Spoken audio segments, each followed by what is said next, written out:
मृत्यु का नाम सुनते ही कई लोगों को डर लगने लगता है। मेरे पास एक ईमेल आया।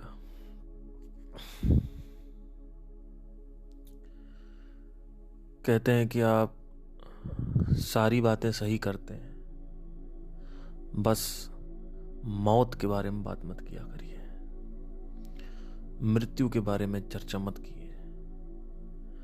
हमें डर लगता है, अनकंफर्टेबल हो जाता हूं मैं। तो जैसे ही मैंने ये ईमेल पढ़ा, सबसे पहला पॉडकास्ट मैं जो कर रहा हूं वो मृत्यु पे ही कर रहा हूं। अगर ये ईमेल नहीं आता तो शायद मैं पॉडकास्ट कुछ और दिशा में घुमा देता, लेकिन क्योंकि ये पॉडकास्ट, ये जो ईमेल है, ये मेरे पास आया है कि मृत्यु के बारे में बात मत करिए, तो मैंने पहले ही क्षण ये डिसाइड कर लिया कि अब मैं मृत्यु के बारे में बात करूंगा। सारा खेल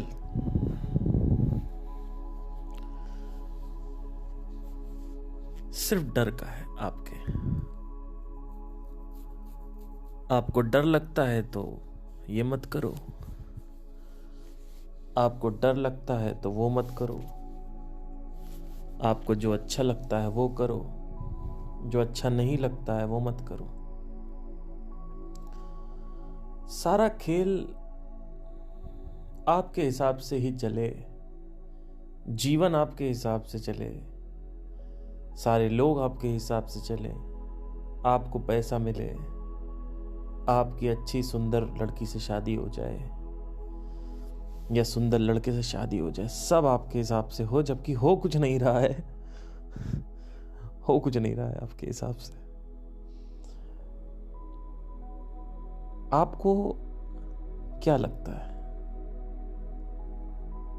कि ये जो सत्य है जीवन का, इससे आप कितनी दूर भाग पाओगे? आप कुछ भी इकट्ठा कर लो, मिलियनेयर बन जाओ, बिलियनेयर बन जाओ, प्राइम मिनिस्टर बन जाओ, कुछ भी बन जाओ, आप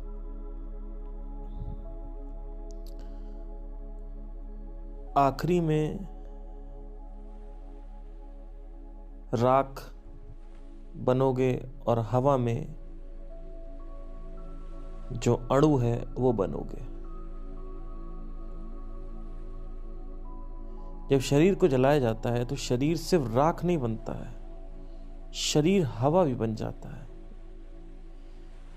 जब आप शरीर को जला रहे हो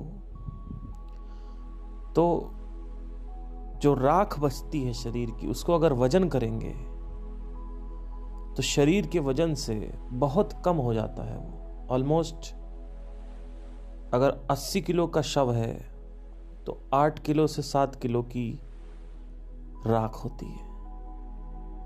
तो बाकी का कहां गया? बाकी का हवा में उड़ जाता है। ये लोगों को पता नहीं है। आपका शरीर हवा बन जाता है। The solid converts into the gaseous molecule. There has been very nice experiment.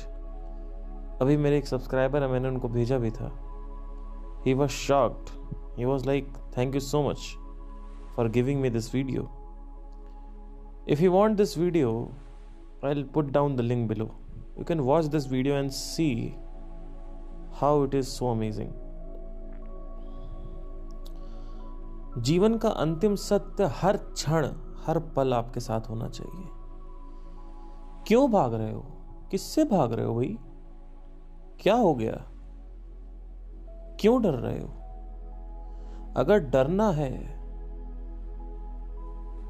तो अपनी पत्नी से डरो। अगर डरना है तो पैसे से डरो। एक ऐसी चीज जो आपकी अपनी है, उससे डरने की क्या जरूरत? ये शरीर जब तक मृत नहीं होता तब तक ये शरीर आपका है, पर पैसा आपके हाथ में है या नहीं है, इसका कोई भरोसा नहीं है। बीवी छोड़ के जाएगी या नहीं जाएगी ये आपके हाथ में नहीं है। आपके हाथ में आपका मन और आपका शरीर है सिर्फ। अगर सबसे ज्यादा प्रेम करना है, प्यार करना है, तो आप अपने शरीर से करिए, मन से करिए। मृत्यु की बातें मत किया करिए, डर लगता है। स्पिरिचुअलिटी का पहला सिद्धांत मृत्यु है। अध्यात्म इसीलिए आदमी करता है जिससे मृत्यु को समझ सके, ना कि जीवन को सही कर सके। जीवन की समस्याएं, जीवन को बेहतर बनाना, ये सब सेकेंडरी और टर्शरी चीजें हैं। पहला जो है, अगर आप अध्यात्म में कदम रखते हैं तो मृत्यु एक ऐसा अंतिम सत्य है जिसे आपको स्वीकार करना होगा। इसको स्वीकार करने के लिए मृत्यु को समझना जरूरी है, मृत्यु को जानना नहीं, मृत्यु को समझना। क्योंकि जानोगे कैसे, कैसे जानोगे? मैं एक्चुअली ये जो टोन है ना, ये मैं ओशो की यूज कर रहा हूं। मैं कितनी ज्यादा बार सुन चुका हूं ओशो को कि मैं अपनी टोन से अब इधर आने लगा हूं। कैसे करोगे, कैसे जानोगे?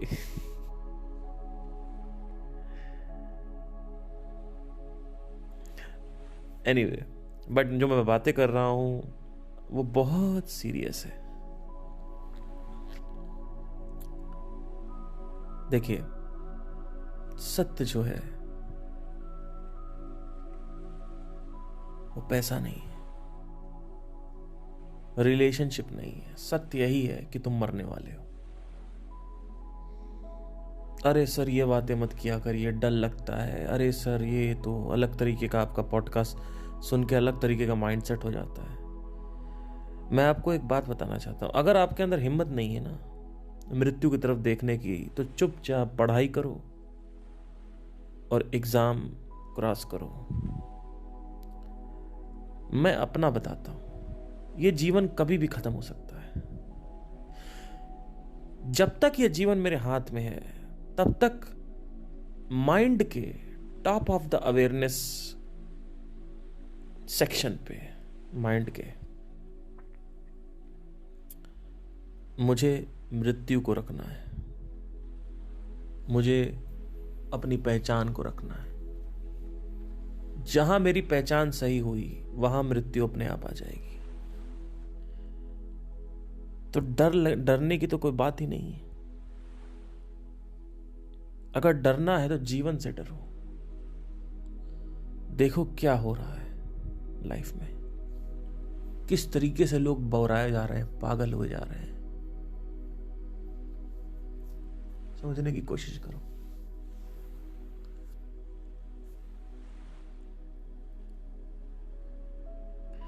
मेरे लिए परम सत्य वही है।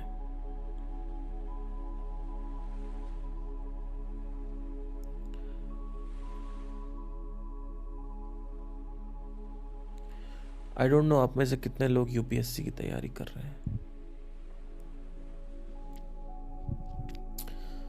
बट मैं आपसे कुछ कहना चाहता हूं। एक आईएएस मॉक टेस्ट करके या मॉक वीडियोस या मॉक सेशन करके एक होता है यूट्यूब पे, जहां पे सामने वाले जो प्रोफेसर हैं उन्होंने सवाल पूछा कि अगर आपको पता चले कि आपके पास 24 घंटे हैं और 24 घंटे बाद आपकी मृत्यु होने वाली है, तो आप उस 24 घंटे में क्या करेंगे? तो उस व्यक्ति ने बोला, जो सामने विद्यार्थी स्टूडेंट बैठा हुआ था, उसने क्या बोला? उसने कहा मैं देश के लिए कुछ करना। तो वो बोलते हैं भाई 24 घंटे देश के लिए क्या करेंगे आप उसमें?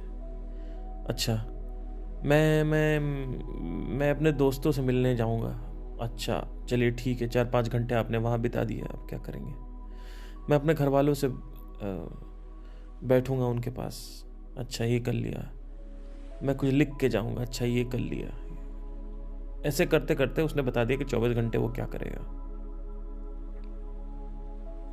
अब मैं बताता हूं 24 घंटे वो करेगा क्या। इस वीडियो को अगर आपने नहीं देखा है तो जाके देखिएगा, जहां पे सवाल पूछा गया कि 24 घंटे में आप क्या करेंगे। मैं बताता हूं क्या करेंगे। अरे मम्मी हमको नहीं जाना, मम्मी मम्मी मम्मी मम्मी हमको हम कैसे मम्मी यार मैं पापा पापा मैं आपको छोड़कर नहीं जाना चाहता मम्मी प्लीज। पहले तो वो 6-7 घंटे रोएगा, फिर सो जाएगा 1 घंटे, फिर उठेगा एकदम से दहशत में, अरे मुझे नहीं जाना। पूरा खानदान उनका पैनिक मार जाएगा और लड़का खुद ब खुद पैनिक मार जाएगा, हग मुद देगा, दिमाग खराब हो जाएगा। मम्मी की बाहों में बाहें डाल के रोएगा, पापा की बाहों में बाहें डाल के रोएगा, पत्नी है तो पत्नी बच्चों को चूमेगा, अरे बेटा से ख्याल रखना, बेटा बेटा अपना ख्याल रखना, पढ़ाई कर लेना, तुम भी किसी और से शादी कर लेना अगर चाहती हो तो, मम्मी मैं बहुत प्यार करता हूं तुमसे, पापा मैं कैसे हाय यही चल रहा होगा। ये होगा, ये होगा, ये नहीं होगा कि देश के बारे में कुछ करेंगे, 6 घंटे दोस्तों के साथ बैठेंगे, उसमें तो 2 घंटे मम्मी पापा के साथ बैठेंगे। मैं बता रहा हूं क्या होगा, आपकी पॉटी निकल आएगी। ये होगा। होना क्या चाहिए अब सुन लो। अगर तुम्हारे पास 24 घंटे बचा हुआ है तो सबसे पहले कमरा बंद करो।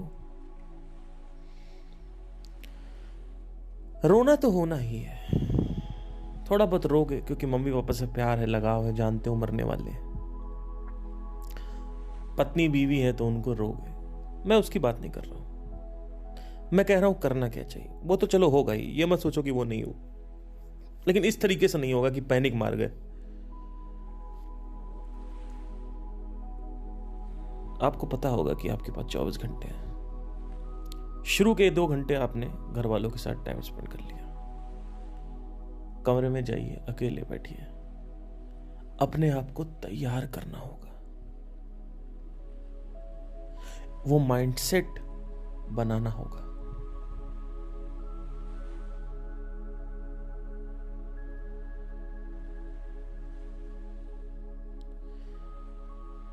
मेडिटेट करना होगा।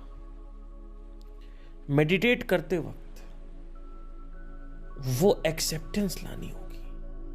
अगर मरने से पहले तुम्हारे अंदर एक्सेप्टेंस आ गई, स्वीकारता आ गई, अगर तुमने स्वीकार कर लिया, यही प्रॉब्लम है, ध्यान देना। लोग स्वीकार नहीं करते, पैनिक मार जाते हैं। उस सामने जो आईएएस जो मॉक इंटरव्यू चल रहा था, उसमें उन्होंने पूछा कि 24 घंटे बचे हैं क्या करोगे, तो पहले उसका जवाब आया देश के लिए कुछ करेंगे। फिर कहता है कि 6 घंटे दोस्तों के साथ बैठेंगे, 2 घंटे इनके साथ बैठेंगे, 2 घंटे इनके साथ बैठेंगे। कुछ सब फालतू की बातें, कुछ नहीं होने वाला। पहले तो आप स्टेट ऑफ शॉक में चले जाओगे, और घर वाले भी क्या समझाएं, घर वाले क्या करेंगे? घर वाले बैठे हैं तुम्हारे पास, वो क्या करेंगे भाई? दिमाग खराब हो जाएगा सबका। वो क्या समझाएंगे? अरे आपकी मां आपको क्या बोलेगी आके? यही बोलेगी ना मैं प्यार करती हूं। अब तो ये भी नहीं बोल सकते कि बेटा सब कुछ सही हो जाएगा, चिंता मत करो, वक्त है, वक्त निकल जाता है, दुख तो निकल जाता है, ये भी नहीं बोल सकते। अब क्या बोलोगे? तो क्या होता है कि आप कमरे में जाते हैं, कमरे में जाके बैठिए और सबसे पहले स्वीकार कीजिए। अगर पूरी जिंदगी माया के चक्कर में पड़े होगे, if you are investing your entire life into maya, what is maya? All these desires,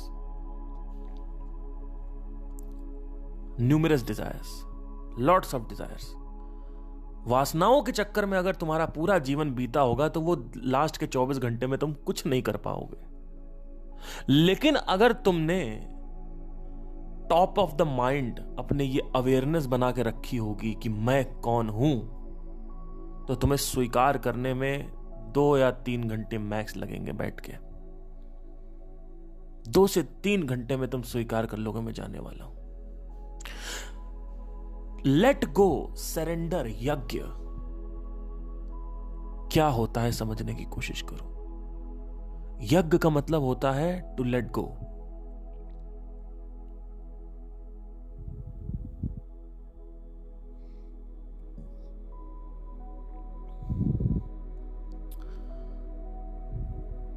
स्वीकारता,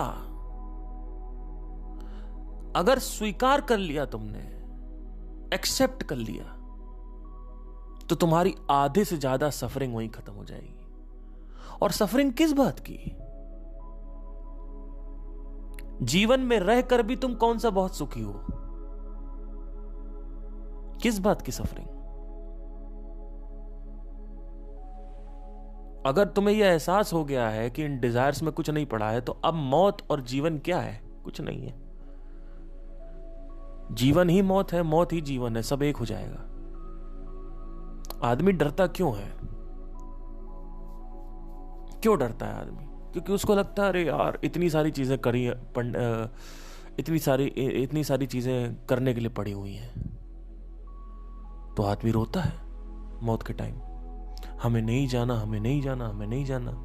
रो रहे हैं, अम्मा मातारी बीवी बच्चे रो रहे हैं। अरे वो रो रहे हैं, तुम खुद रो रहे हो। आखिरी सांस तक तुम्हें नहीं जाना था। ये तरीका है कोई जाने का? या आखिरी सांस तक तुम पियानो बजा रहे हो, ये कोई तरीका है जाने का? दुनिया तो बोलती रहेगी अरे वाह, आखिरी सांस तक हॉस्पिटल में बैठ के भी पियानो बजा रहा था, हॉस्पिटल में कीबोर्ड ले आए, कीबोर्ड बजा रहा था, कैसियो बजा रहा था, कितना इंस्पायर्ड आदमी है। अरे मूर्ख है वो।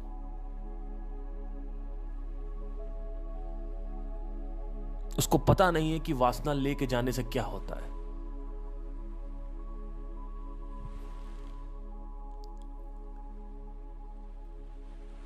जितनी जल्दी हो सके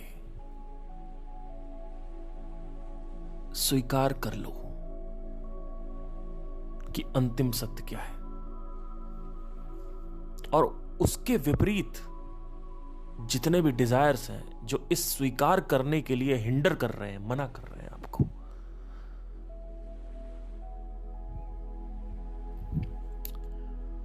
एक्चुअली इसके पीछे का लॉजिक ये है कि आत्मज्ञान लेने से सारी चीजें छूटने लगती हैं। जब आपकी आइडेंटिटी बड़ी हो जाती है, आपकी पहचान बड़ी हो जाती है, आप हैं कौन एक्चुअली में, तो सब चीजें छूटने लगती हैं। अब जब सब चीजें छूटने लगती हैं तो धीरे धीरे मृत्यु का डर भी निकलने लगता है। क्यों? क्योंकि एक ही डर रहता है बस कि मुझे जीना है, बाकी जी के ये करना है वो करना है ये नहीं रहता। मुझे जीना है बस ये रहता है, पर जी के ये करना है वो करना है, ये करना है वो करना, अब ये पड़ा था अब वो करना था, अब ये करना था, ये सब नहीं रहेगा। आखिरी क्षण तक अगर आप देखोगे तो आपको सिर्फ ये स्वीकार करना है कि मुझे जीना नहीं है, अब मेरा अंतिम समय आ चुका है। और अच्छी बात है, आप एक बहुत दुखद मौत नहीं मर रहे हो, नॉर्मल एक मौत मर रहे हो, अच्छी बात है।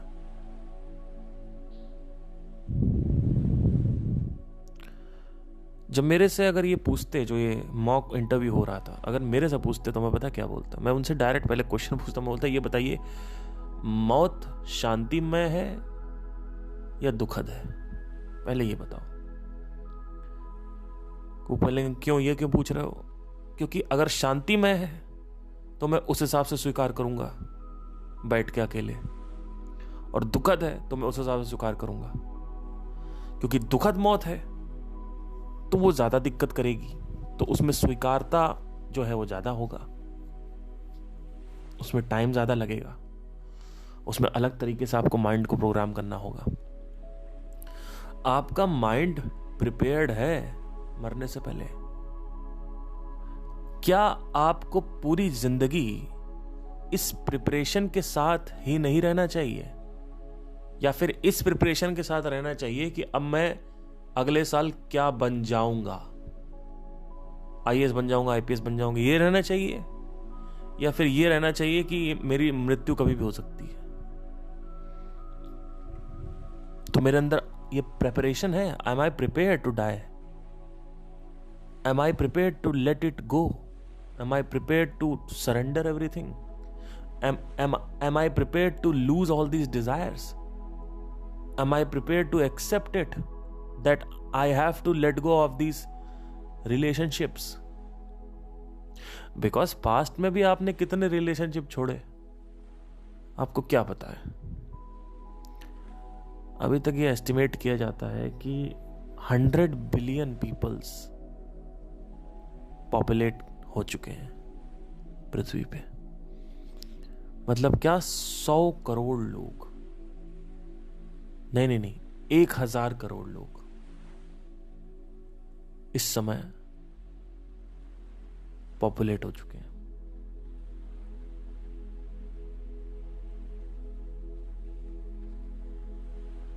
सॉरी, 10,000 करोड़ लोग, या 100 बिलियन होता है 10,000 करोड़ शायद, वॉटेवर, मेरी मैथ कभी उतनी अच्छी नहीं रही, बट अभी 800 करोड़ की आबादी है तो 900 100 करोड़, फिर और 10 बिलियन होगा तो 10 billion is 100 crore, then okay, या तो 1000 करोड़ लोग, 1000 करोड़ लोग इस पृथ्वी पे आ चुके हैं अभी तक, including Mahabharata era, Ramayana era, Satyug era, Mughals era, राजाओं का era, Prithviraj Chauhan era and all that. ये राजाओं का जो एरा था मुगल्स के पहले, जिसमें से अभी करंट पॉपुलेशन चल रही है 800 करोड़।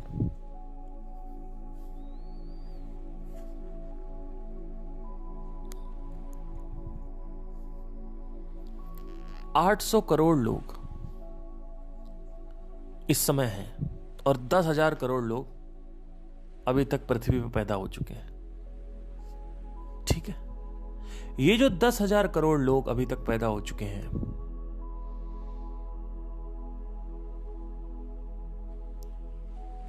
इसमें से कितने लोग प्रिपेयर्ड थे मौत के लिए, आप मुझे ये बता दीजिए।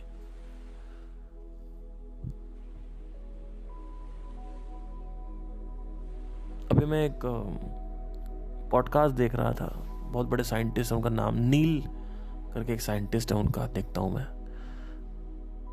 ही was telling that we have estimated around 10,000 crore लोग आ चुके हैं पृथ्वी पे पिछले जब से होमो सेपियन आए हैं तब से। बंदरों वाला उसके पीछे होमो इरेक्टस है, वो सब काउंट करना छोड़ दो। जब से सेपियन कन्वर्जन हुआ है, मतलब ऑलमोस्ट पिछले 2.5 से 3 मिलियन साल पहले, तब से इतने लोग पैदा हो चुके हैं।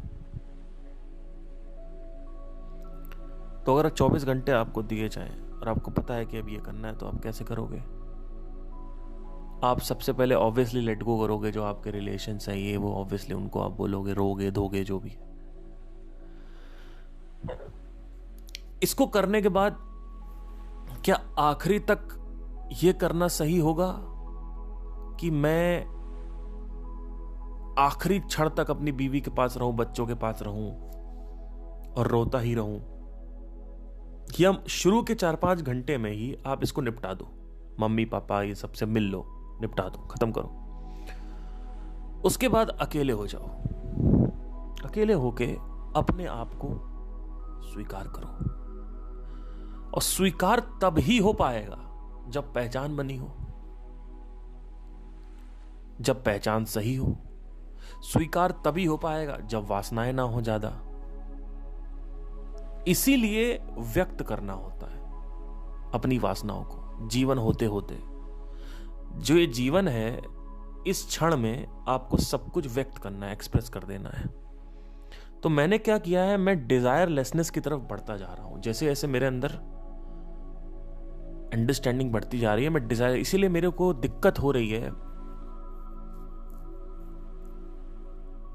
मटेरियल को पकड़ के रखने में।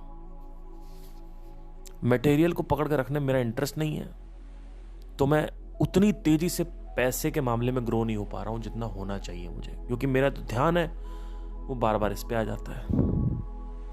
और इसीलिए मैंने सबसे मना किया है कि इसमें आने की जरूरत नहीं है, क्योंकि अगर आप अभी आ जाओगे, जिज्ञासा वाले जो सुन रहे हैं मेरे को, तो उनके साथ प्रॉब्लम क्या है कि पढ़ाई लिखाई हो नहीं पाती फिर, क्या फायदा? अभी आपने बोला कि यूपीएससी की तैयारी करनी है, आईएएस बनना है, उससे क्या होगा? पद प्रतिष्ठा, सम्मान, पावर, ताकत मिलेगी, शक्ति मिलेगी। अब आपको पता चल गया आप कौन हो। अब वो पावर की 2 कौड़ी की वैल्यू आपके सामने, वो जो पद प्रतिष्ठा सम्मान है उसकी 2 कौड़ी की वैल्यू है आपके सामने। ये सब 2 कौड़ी का हो जाएगा। अभी आपके माइंड में ये बड़ा बना हुआ है, बहुत बड़ा बना हुआ, इतना बड़ा बना हुआ जिसकी कोई जगत है ये आपके लिए, लेकिन जगत शून्य हो जाएगा आपका जैसे ही आपको ये पता चलेगा कि आप हो कौन। ये सारी चीजें आपके लिए चींटी की तरह सामान्य होंगी। अब जब ये चींटी की तरह सामान्य होगी तो क्या होगा? आप इसमें पार्टिसिपेट नहीं कर पाओगे। पार्टिसिपेट नहीं कर पाओगे तो कॉम्पिटेंसी नहीं दे पाओगे। कॉम्पिटेंसी नहीं दे पाओगे तो सामने वाले को टक्कर नहीं दे पाओगे। सामने वाले को टक्कर नहीं दे पाओगे तो आगे ग्रोथ नहीं होगी, वृद्धि नहीं होगी। वृद्धि कैसे होगी? यह प्रॉब्लम है। लेकिन अगर 24 घंटे मिले और आपको पता चले कि मैं 24 घंटे मरने वाला हूं, तब क्या होना चाहिए? शुरू के 5 घंटे घर वालों को निपटा दो, रो दो के वो सब बोलो, उसके बाद स्वीकार करो, बैठो अकेले में, स्वीकार करो। कुछ करने के लिए नहीं रहना चाहिए कि नहीं लास्ट तक लोगों को चुल मची रहती है। अब ये कर लूं, अब वो कर लूं, अब उससे बात कर लूं, उससे बात कर लूं, यूट्यूब पे लाइव चला जाऊं, इंस्टाग्राम पे लाइव चला जाऊं, यहां बोल दूं मैं मरने वाला हूं, ये वो खत्म होने वाला हूं, ये वो दुनियादारी सब बोल दो। अगर ये सब करना है तो शुरू के 5 घंटे में करो, कोई दिक्कत नहीं।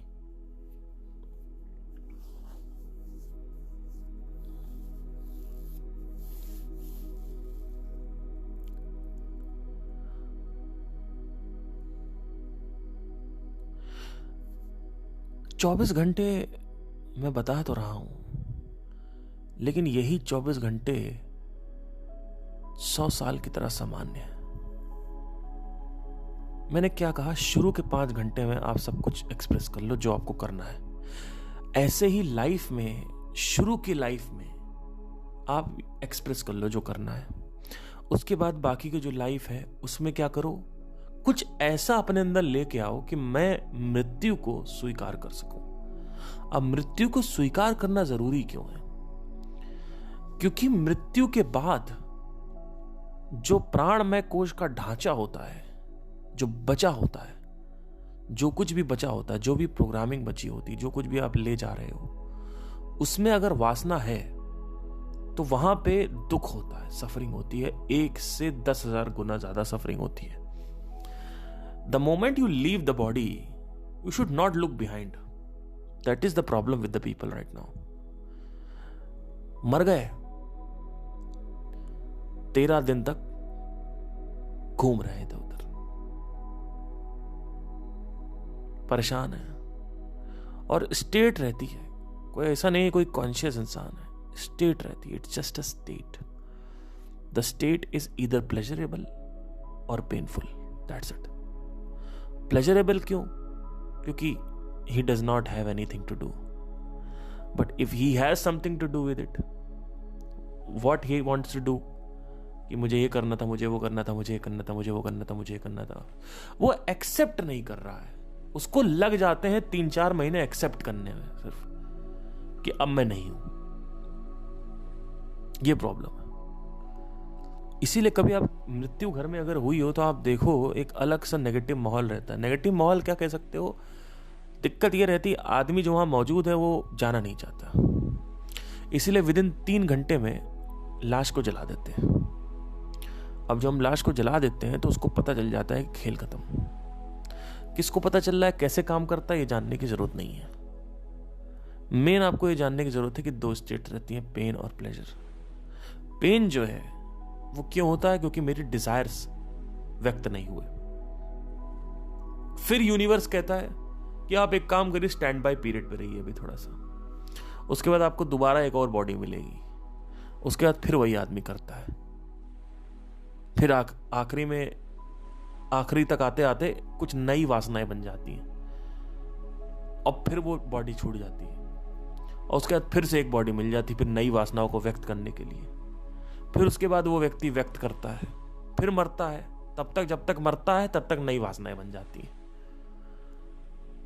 आदमी के पास जो टाइम मिला है, एक ही टाइम में उसको छोड़ने की आदत डालनी होगी, उसको छोड़ना होगा। सरेंडर बोलते हैं उसको, यज्ञ बोलते हैं, यज्ञ करो। लेकिन यज्ञ क्यों करें? किसी चीज का, किसी एक वासना का यज्ञ करो, दूसरी वासना बन जाती है। तो ये चक्कर चल रहा होता है। तो मृत्यु को स्वीकार करने से क्या होता है कि जो वासनाएं हैं उससे आप अपोजिट चले गए। आपने क्या कहा कि नहीं चाहिए। अब जब नहीं चाहिए और इसकी आदत बनी हुई है आपकी, ये मत सोचो कोई नॉर्मल आदमी को 24 घंटे आपको मिलेगा तो वो स्वीकार कर लेगा मरते मरते, नहीं मिलेगा। अगर कोई नॉर्मल व्यक्ति है उसको 24 घंटे मिलते हैं तो आपको क्या लगता है वो 24 घंटे में स्वीकार कर लेगा मौत को? पिछले 50 साल से उसने प्रैक्टिस करी है एक झूठ की, और 24 घंटे में वो सत्य स्वीकार नहीं कर सकता भाई। इसीलिए पूरी लाइफ में आपकी जो आदतें हैं वो top of the mind awareness बनाने में लग जानी चाहिए।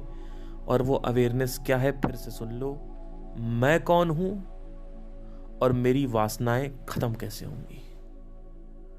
ये दोनों अवेयरनेस होनी चाहिए। मैं कौन हूं क्लियर हो गया, और जितना ज्यादा ये गहराता जाएगा आपके अंदर उतना ही चीजें छूटती जाएंगी आपसे।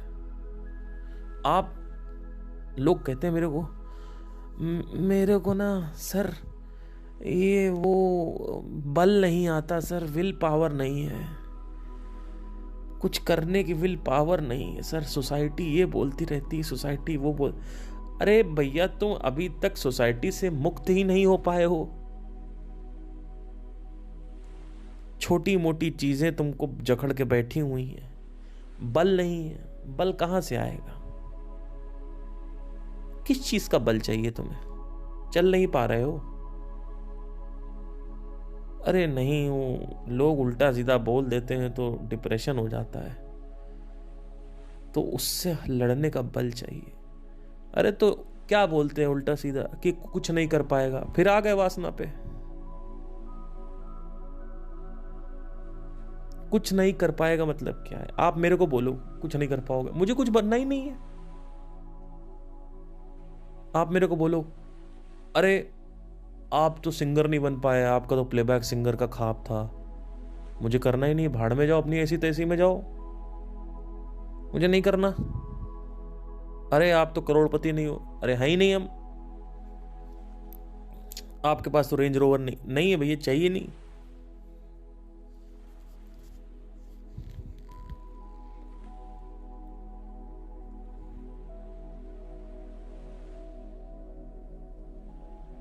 आपका कोई दोस्त नहीं है, नहीं चाहिए। कमी निकालने वालों की कमी नहीं है। तो आप मेरे को बोलिए आके, मुझे फर्क ही नहीं पड़ता। लोग मेरे को बोलते हैं आपको पता नहीं है स्पिरिचुअलिटी के बारे में, आप गलत वीडियोस बनाते हैं। कुछ लोग आते हैं अजीबोगरीब, वो आके बोलते हैं अरे मेरे को रत्ती भर भी फर्क नहीं पड़ता कि तुम मेरी बातें फॉलो करते हो या नहीं करते हो, मुझे फर्क ही नहीं पड़ता, मुझे एक्सपेक्टेशन ही नहीं है आपसे कोई। आपको क्या लगता है? एक सब्सक्राइबर ने मेरे से सवाल पूछा कि अच्छा आप इतना पॉडकास्ट वगैरह करते हैं और अच्छा लगता होगा आपको। मैंने कहा हाँ लगता है, लेकिन आप मुझे पहले ये बताइए कि अच्छा किस बिहाफ पे आप कह रहे हैं? अरे इतने सारे लोग की हेल्प होती तो अच्छा। मैंने कहा नहीं, इस चीज़ से मेरे को अच्छा नहीं लगता। मेरे को अच्छा इसलिए लगता है क्योंकि मैं बात कर पा रहा हूँ, मैं अपनी बातें व्यक्त कर पा रहा हूँ, एक्सप्रेस कर पा रहा हूँ, मुझे इसलिए अच्छा लगता है। मुझे इसलिए अच्छा नहीं लगता कि आपकी हेल्प हो रही कि नहीं हो रही, क्योंकि मुझे पता है कि अगर मैंने ये एक्सपेक्टेशन कर ली कि आपको चेंज करना है मुझे, तो कोई नहीं कर सकता वो। तो कोई एक्सपेक्टेशन ही नहीं है, आपको स्पिरिचुअल ज्ञान नहीं है, नहीं, फर्क ही नहीं पड़ता। अब एकदम से ऐसे आप आके मेरे को माँ बहन की गाली दे दोगे तो ऑब्वियसली वहां पे फर्क पड़ेगा, क्योंकि सेल्फ रिस्पेक्ट नाम की चीज होती है। वो नहीं कह रहा हूं मैं कह रहा हूं कि जब मेरी वासना ही नहीं है कुछ करने की, तो मैं क्यों फर्क परवाऊं किसी चीज को। तो आपका सवाल है कि लोग मेरे को ये बोल देते हैं कि आपकी बैंक की तैयारी चल रही है, 5 साल से बैंक की तैयारी कर रहा, निकाल नहीं पाया, तो मेरे को दर्द हो। क्या बताऊं अब इसमें मैं, बताइए। इसको मुक्ति बोलते हैं। मुक्ति निर्वाण नहीं है, वो एक अलग तरीके की मुक्ति है। शरीर में रहते हुए वासना की मुक्ति कैसे हो, इसे मुक्ति बोलते हैं। मेरे को कोई फर्क ही नहीं पड़ता, सच बता रहा हूं। मतलब मैं आपको लिटरली बताता हूं, एक टाइम था मेरे को बहुत फर्क पड़ता था। मेरा कोई एम्बिशन नहीं है, मैं एम्बिशन लेस व्यक्ति हूं। मेरी जिंदगी में कोई गोल नहीं है, मेरी जिंदगी में कोई पर्पस नहीं है, मैं शून्य हूं। मैं वो कर रहा हूं जो नीडेड है बस। मेरे अंदर किसी भी तरीके की कोई भी अनिवार्यता नहीं है। मुझे शून्य में रहना पसंद है, और ऐसे ही मन को होना चाहिए आपको। लोग कहते हैं मेरे अंदर बहुत एम्बिशन है, मैं ये करना चाहता हूं, वो करना चाहता हूं, वो करना, करते रहो। आपकी चॉइस है। फिर एकदम से तमाचा पड़ जाएगा मौत का, कहोगे लो ये क्या हो गया। अच्छा, एक चीज आपने नोट नहीं करी है, जब कोई सेलिब्रिटी मरता है तो 4-5 दिन देश सदमे में रहता है, उसके बाद 6ठे दिन से फिर आदमी बाहर आ जाता है। ऐसा इसलिए होता है क्योंकि मृत्यु तमाचा मार के गई है। लोग ये सोच रहे होते हैं अरे हम तो जीवन जी रहे हैं, जीवन है, बढ़िया चल रहा है, ये वो, और ये फूल और आसमान और ये वो, फिर एकदम से इधर से अंधकार आ जाता है और आदमी रहता प्रकाश में।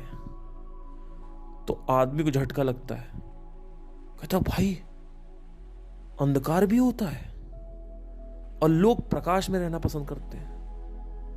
लोगों को प्रकाश पसंद है, अंधेरा किसी को पसंद है क्या? सांप, बिच्छू, मकड़ी किसी को पसंद है? सबको कुत्ता पसंद है। Everybody likes dogs and cats, nobody likes राक्षस योनि के जीव। तो आप सोच लीजिए।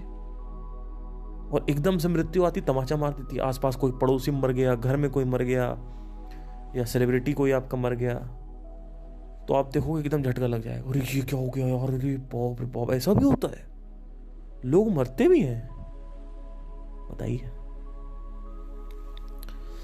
तो ये तमाचा जानबूझ के पड़ता है, जिससे आपको रियलाइज हो कि जो तुम इकट्ठा करने में लगे हुए हो ना, 1 सेकंड लगेगा सब खत्म होने में।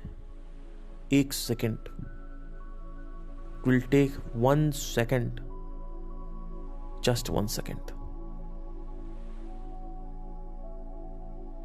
पूरे लाइफ का टाइम आपका, आपकी मेहनत एक तरफ, आपका टाइम एक तरफ, पूरा एक चीज को आपने 20 साल लगा के बनाया और 1 सेकंड में वो छिन जाएगा। सोचिए कितना आयरॉनिकल है ये।